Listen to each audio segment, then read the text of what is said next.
2 থেকে 3 মিনিটের একটি ছোট গল্প শুনে যাবেন, আশা করি ভালো লাগবে। একটি ছেলে খুবই সাদাসিধা ছিল। সে একটি দোকানে চাকরি করত। ছেলেটির বেতন ছিল মাত্র 5,000 টাকা। ছেলেটির দোকানের সামনে দিয়ে প্রতিদিন একটি মেয়ে স্কুলে যেত। মেয়েটি প্রতিদিন বোরকা পরে যেত, কিন্তু প্রায়ই মুখটা খোলা থাকতো।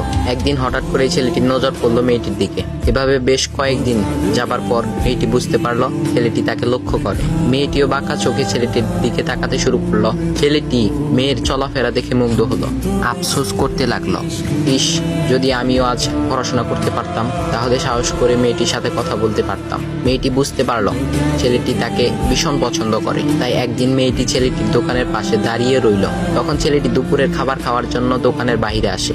সে চায়ের দোকানে গিয়ে 5 টাকার একটি রুটি খেয়ে পানি পান করে আসতে লাগলো। তখন মেয়েটি তার কাছে গেল। তুমি ভাত খেলে না, রুটি দিয়ে পেট ভরবে?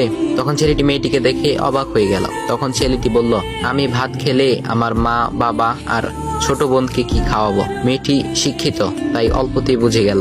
সে হাত ধরে বলতে লাগলো, তাহলে তুমি যে আমাকে পছন্দ করো, আমাকে কি খাওয়াবে? তখন ছেলেটি বলল, আমি তো তোমাকে আপন করে পাওয়ার জন্য দেখি না, কারণ সে যোগ্যতা আমার নেই। তবে এটা সত্যি যে তোমাকে দেখলে আমার খুব ভালো লাগে, তাই দেখি।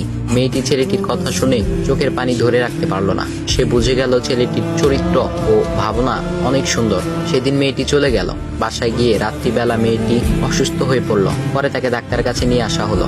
বলা হলো মেয়েটার 2টি কিডনি নষ্ট হয়ে গেছে। তখন মেয়ের বাবা ফোন করলো তার বন্ধুর ছেলেকে, যার সাথে বিয়ে দেওয়ার জন্য সে পাগল। কিন্তু মেয়েটি তার বাবার পছন্দের ছেলেকে বিয়ে করতে রাজি না, কারণ সে ছেলেটি টাকা থাকলেও কি হবে, তার চরিত্র খারাপ, সে লোভী।